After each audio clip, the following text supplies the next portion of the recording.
વિદ્યાર્થી મિત્રો, કેમ છો બધા? મજામાં? ચાલો આપણે ગયા લેક્ચરમાં છે પ્રકરણ 12 એટલે કે નાનું તેમાં ડિજિટલ કોડ છે તેમાં પણ આપણે જોયેલું હતું એટલે કે તેમાં પણ આપણે અભ્યાસ કરેલો હતો. ઓકે, તો આમ આપણા પ્રકરણ છે એ 12 સુધી આપણે તે પૂર્ણ કર્યું. હવે આજે છે આપણે કંઈક નવું શીખવાના છે. નવું એટલે કે તમે શીખી તો ગયેલા જ છો, જે આપણે અગાઉ છે વિગતવાળા દાખલા હતા અગાઉ, એવી રીતે આજે કોયડા ઉકેલના દાખલા છે એવા જ આજે આપણે શીખવાના છે. તો આજે એ આપણે કોયડા ઉકેલના દાખલા છે તે કેમાં કરવાના રહેશે? CW ની નોટમાં બરોબર આપણે જેમ કરાવું એવી રીતના બરોબર ધ્યાન રાખી અને કોયડા ઉકેલના દાખલા છે તે કરવાના રહેશે. ઘણાને વર્કશીટમાં આપણે અગાઉ પણ પૂછવામાં જે આવેલું છે કોયડા ઉકેલના દાખલા, તો ઘણાએ જવાબ તો સાચા હોય છે, પરંતુ વિગત જે લખવાની હોય છે તે બરોબર લખી નથી. ઘણાના માર્ક્સ એમાં કટ થયા છે. એટલે આજે જે આપણે આ કોયડા ઉકેલના દાખલા શીખીશું બરોબર ધ્યાન રાખી અને દાખલા છે તે સમજવાના રહેશે. ઓકે, ચાલો સૌપ્રથમ આપણે ધોરણ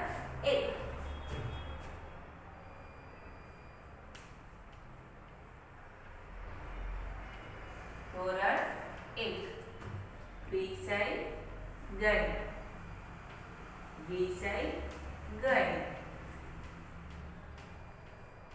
બરાબર, હું આમાં પ્રકરણ નહીં લખું કેમ કે આપણે એક્સ્ટ્રા અભ્યાસ છે, વધારાનો જો અભ્યાસ છે કોયડા ઉકેલના દાખલા એ આપણે કરીએ છીએ, જે તમને વર્કશીટમાં પૂછવામાં પણ આવશે. ઓકે, એ દાખલા આપણે શીખવાના રહેશે. કેમાં લખવાના રહેશે? CW ની નોટમાં. અને ક્લાસમાં આપણે જે આપણી નોટબુક છે ને તેમાં આપણે દાખલા છે તે લખવાના રહેશે. બરોબર છે. હવે જો પ્રકરણ 12 ની આપણે થોડીક વાતો કરીએ તો એમાં શું હતું? જે આપણે કિંમત બનાવવાની હતી. ઓકે, શું બનાવવાનું હતું? કિંમત હતી. આપણે અલગ અલગ સિક્કાનો ઉપયોગ કરી તેને કિંમત બનાવવાની હતી કે ભાઈ મારી પાસે 10 રૂપિયા છે, 10 રૂપિયા કઈ તરીકે 10 રૂપિયા મારી પાસે હોઈ શકે છે? 1 રૂપિયાના કેટલા સિક્કા હોય ત્યારે 10 રૂપિયા થાય છે? 2 રૂપિયાના સિક્કા કેટલા અને 1 રૂપિયાના કેટલા સિક્કા સાથે હોય છે ત્યારે 10 રૂપિયા મારી પાસે કેવી રીતે બને છે? એ આપણે દરેક કિંમતનો અભ્યાસ છે, એટલે કે 1 થી 10 રૂપિયાની કિંમતનો અભ્યાસ છે એ આપણે કરેલો છે. ઓકે, તો ચાલો હવે આપણો અભ્યાસ છે તે આગળ વધારીશું. વિષય ગણિત ધોરણ 1 બધા CW ની નોટમાં જ લખવાનું રહેશે. ઓકે, ચાલો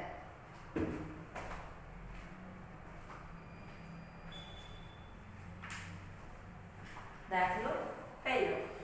આપણે એની સૂચના લખીશું કોયડા ઉકેલ.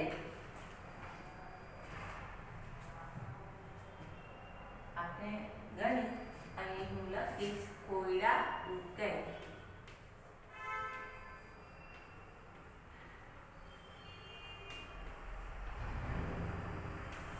ઓકે, ચાલો હવે આપણે સ્ટાર્ટ કરી સૂચના લખીશું. નીચે આપેલા દાખલા ગણો.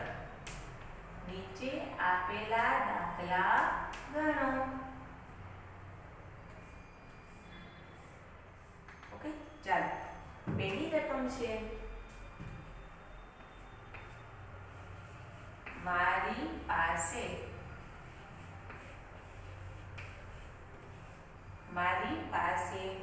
2 ચોકલેટ હતી. 2 ચોકલેટ હતી.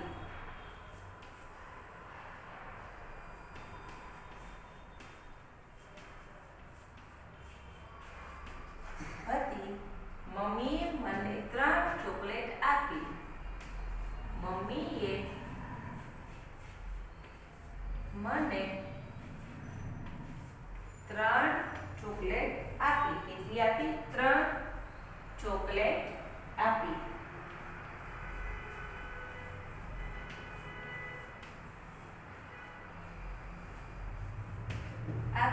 તો હવે મારી પાસે કુલ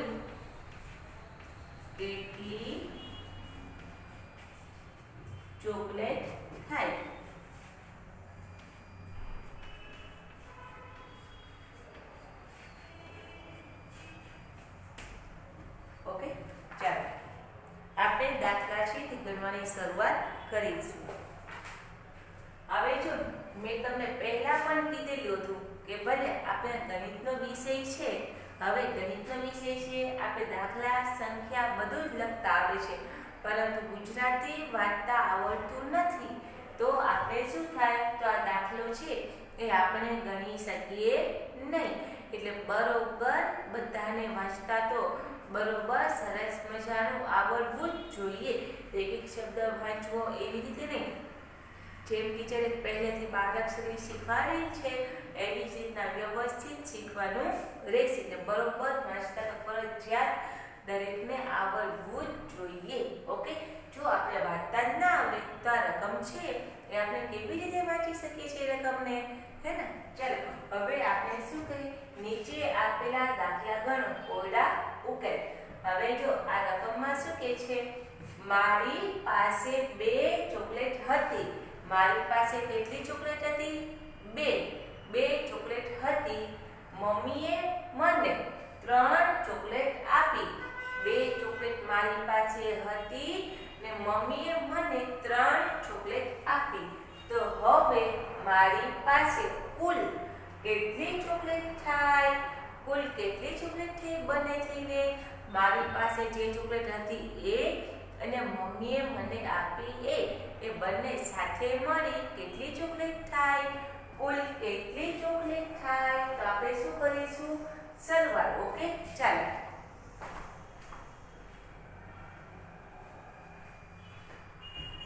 આપણે અહીં આમ લખીશું જવાબ.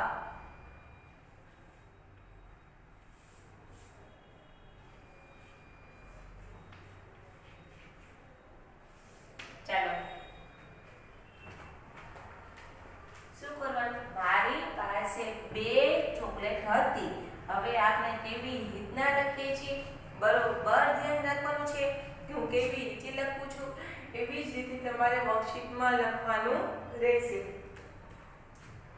2 ચોકલેટ હતી. કેટલી હતી? જવાબ અહીં લખવાનું. આ 2 અંક છે, અંક અહીં લખવાનું.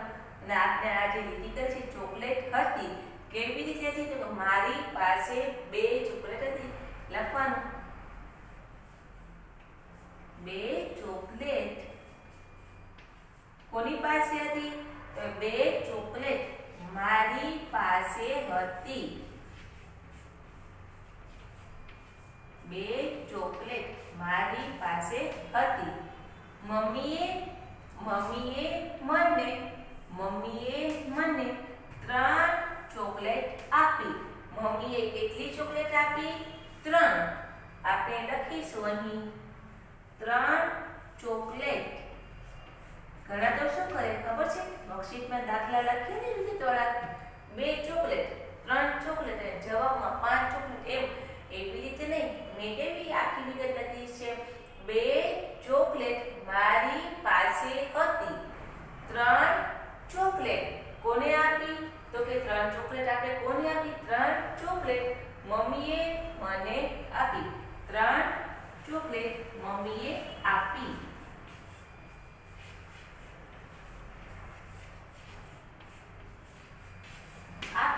તો હવે મારી પાસે કુલ કેટલી ચોકલેટ થાય? હવે મારી પાસે કુલ કેટલી ચોકલેટ થાય? તો આ બંનેનો આપણે શું કરીશું, સરવાળો. એટલે આપણે વચ્ચે નિશાની કરીશું સરવાળાની. 2 ને 3 કેટલા થાય? આપણે જોઈએ 1 2 પછી 3 1 2 3. જવાબ શું આવ્યો? 1 2 3 4 5. કેટલી થાય? 5. હવે આપણે અહીં બોક્સ કરી લખીશું 5.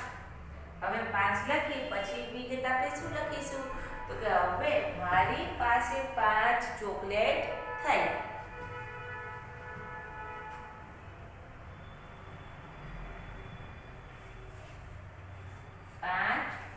ચોકલેટ થાય. ઓકે, હવે જો આપણે શું આવી ગયું જવાબ. 2 ચોકલેટ મારી પાસે હતી. 3 ચોકલેટ મમ્મીએ મને આપી. 3 ચોકલેટ મમ્મીએ આપી. તો હવે મારી પાસે કુલ કેટલી ચોકલેટ થાય? તો જવાબ બોક્સમાં લખવાનું 5. 5 ચોકલેટ થાય. આપણે હવે અહીં નીચે પણ જવાબ કરીને લખીશું. થોડીક એક લીટી છોડી આપણે નીચે લખવાનું રહેશે. જવાબમાં અહીં લખવાનું 5 ચોકલેટ મારી પાસે થાય.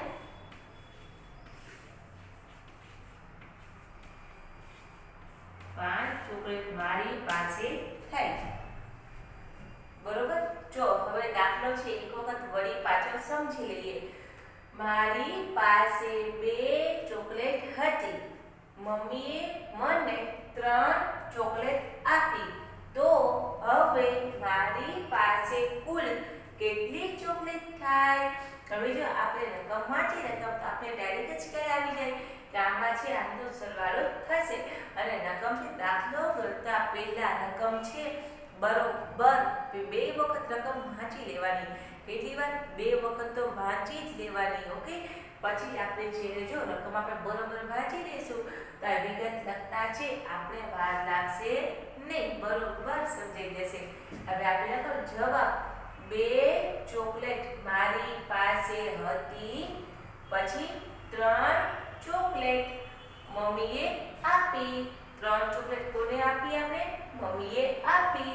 તો આમાં લખવાનું 5 ચોકલેટ થાય. હવે જવાબ છે તો આપણે આખરમાં વિગત સાથે લખવાનો જવાબ 5 ચોકલેટ મારી પાસે થાય. આપણે એવી રીતે દાખલામાં કહ્યું છે મારી પાસે કુલ કેટલી ચોકલેટ થાય? તો જવાબ 5 ચોકલેટ મારી પાસે થાય. ઓકે. હવે જો આ દાખલો છે બરોબર વ્યવસ્થિત ગણવાનો અને સમજવાનો રહેશે. આ દાખલો CW ની નોટમાં તમે ગણી લો અને હજી આપણે હજુ એક વખત દાખલો છે તે સમજીશું.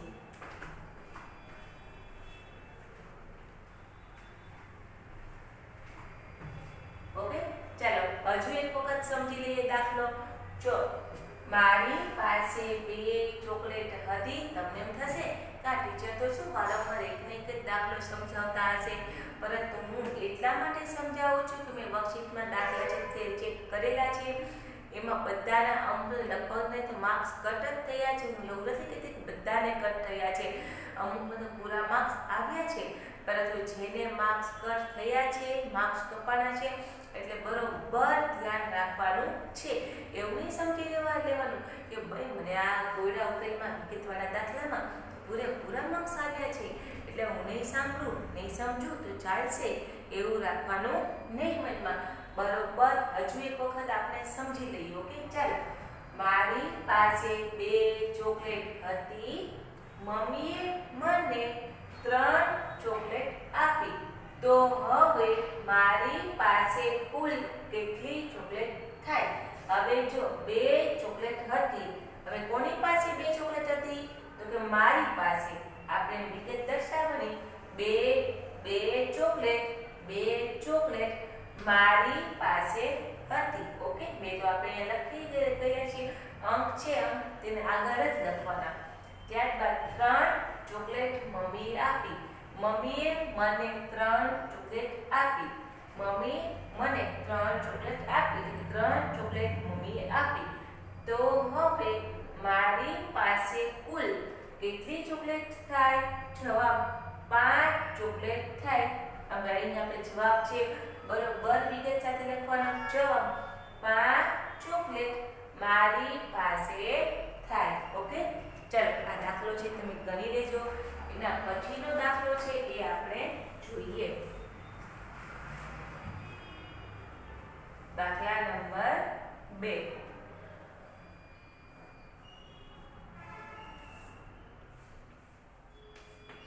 મારી પાસે 3 પતંગ હતા. પતંગ તો બધાને ગમે ને. મારી પાસે 3 પતંગ હતા. ભાઈએ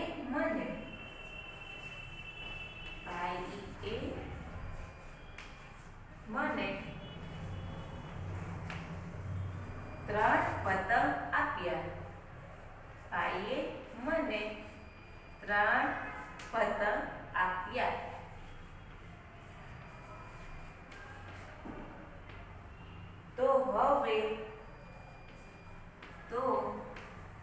હવે મારી પાસે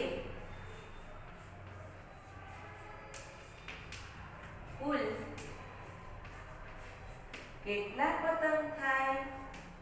મારી પાસે કુલ કેટલા પતંગ થાય?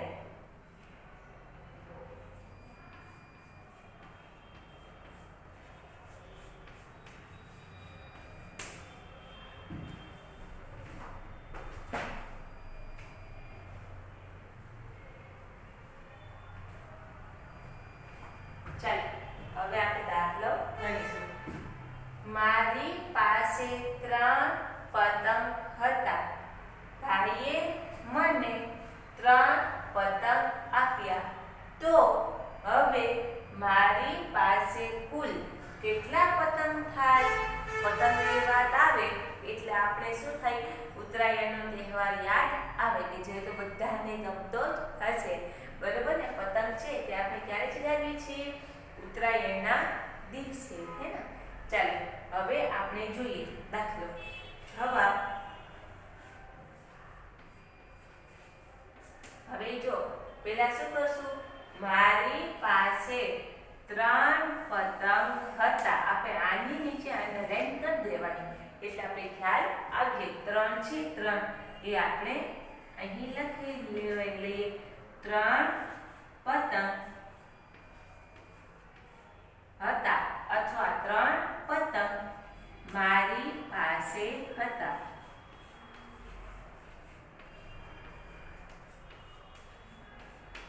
ત્રણ પતંગ મારી પાસે હતા. ઓકે, કેટલા પતંગ હતા? તો કે મારી પાસે 3 પતંગ હતા. પછી ભાઈએ મને 3 પતંગ આપ્યા. કોને આપ્યા? ભાઈએ. તો અહીં લખવાનું 3 પતંગ આપ્યા. કોને આપ્યા? તો કે 3 પતંગ ભાઈએ આપ્યા અથવા ભાઈએ મને આપ્યા. 3 પતંગ ભાઈએ મને આપ્યા. આ 3 પતંગ આપ્યા. તો હવે મારી પાસે કુલ કેટલા પતંગ થાય? હવે મારી પાસે કુલ કેટલા પતંગ થાય? તો આપણે કરીશું સરવાળો. કુલ કેટલા બાકી રહે એમાં હોય તો બાદબાકી. કુલ કેટલા પતંગ થાય? તો આપણે શું કરવાનું? સરવાળો. ઓકે, ચાલો હવે આપણે જોઈએ. જો જવાબ 3 પતંગ મારી, જો રકમ શું કે છે? મારી પાસે 3 પતંગ હતા. ભાઈએ મને 3 પતંગ આપ્યા. તો હવે મારી પાસે કુલ કેટલા પતંગ થાય? જવાબ 3 પતંગ મારી પાસે હતા. 3 બીજા 3 પતંગ ભાઈએ મને આપ્યા. તો હવે મારી પાસે કુલ કેટલા પતંગ થાય જોઈએ. ચલો 3 અને 3, 3 ને 3 શું થાય? કેટલા થાય? આપણે જોઈએ. 1 2 3, 1 2 3.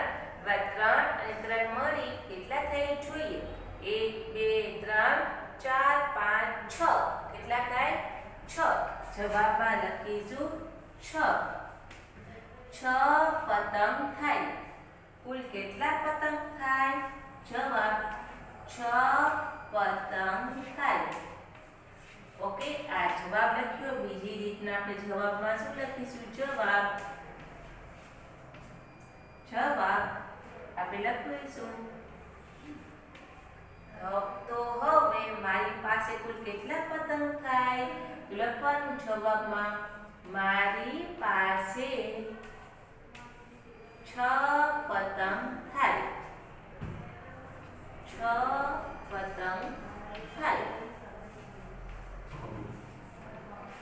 ઓકે, ચલો આમાં કે 5 ચોકલેટ મારી પાસે થાય અથવા મારી પાસે 5 ચોકલેટ થાય. આપણે બંને રીતના લખી શકીએ છીએ. ઓકે, ચલો પતંગ વાળો દાખલો છે. હજુ એક વખત સમજી લઈએ. મારી પાસે 3 પતંગ હતા. ભાઈએ મને 3 પતંગ આપ્યા. તો હવે મારી પાસે કુલ કેટલા પતંગ થાય? જવાબ 3 પતંગ મારી પાસે હતા.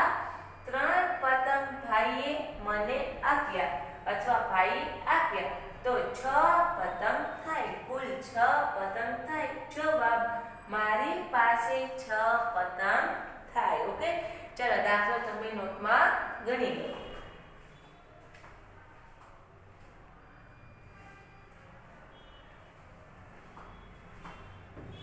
આપણે આ જે દાખલા શીખ્યા તેને શું કહેવાય છે? કોયડા ઉકેલના દાખલા અથવા વિગતવાળા દાખલા. વિગત સાથે લખવાના એવા દાખલા. પેલા તો આપણે છે ને સાદા દાખલા શીખતા હતા, જેથી કરી આપણે છે સંખ્યા છે એ પણ નાની નાની હતી. 3 પતંગ વત્તા 3 પતંગ બરોબર 6 પતંગ. હવે તો આપણે ધીમે ધીમે છે બધા મોટા પણ થઈ જઈએ છીએ અને આગળ ને આગળ સંખ્યા છે એ પણ મોટી મોટી શીખતા જઈએ છે, બરોબર ને? એટલે આપણે પણ આ સંખ્યા છે એવી રીતના જે મોટી સંખ્યા થાય છે એવી જ રીતના દાખલા છે એની મોટી આપણી રકમ દ્વારા વિગત સાથે લખતા શીખવાના છે. ઓકે, તો જો હવે આ બે દાખલા છે આપણે તમે બધાએ કેમ્પમાં CW નોટમાં સરસ મજાના અક્ષરે અને છેકછાક બિલકુલ કરવાની નથી. ઓકે, બરોબર સરસ મજાના અક્ષરે લખવાના રહેશે અને દાખલામાં વિગત છે આપણે આ શું આખા દાખલાની રકમ છે, રકમ લખવાની અને રકમ 2 વખત વાંચીને જ દાખલો છે તે ગણવાનો. હવે જો તમે 2 ને 3 5 ચોકલેટ થાય અને જવાબ કરી અને નીચે આ જવાબની લાઈન દર્શાવી નથી તો વર્કશીટમાં આવી રીતના લખશો તો માર્ક્સ છે તે એમાં શું થશે? ડાયરેક્ટ કટ થઈ જશે. જેમ મેં લખ્યું છે બરોબર ધ્યાન રાખવાનું છે. પૂરેપૂરા વિગત સાથે જવાબ લખવાના રહેશે. ઓકે, દાખલા લખતા પહેલા શું ધ્યાનમાં રાખવાનું? વિગત છે તે બરોબર ધ્યાનમાં રાખવાની છે અને રકમ છે 2 વખત વાંચીને જ દાખલો ગણવાનો રહેશે. ઓકે, ચાલો આપણે આજે કેટલા દાખલા શીખ્યા? બીજા આવા કોયડા ઉકેલના 2 દાખલા શીખી ગયા અને હજુ ચાલો આપણે છે દાખલા છે તે આપણે જોઈએ.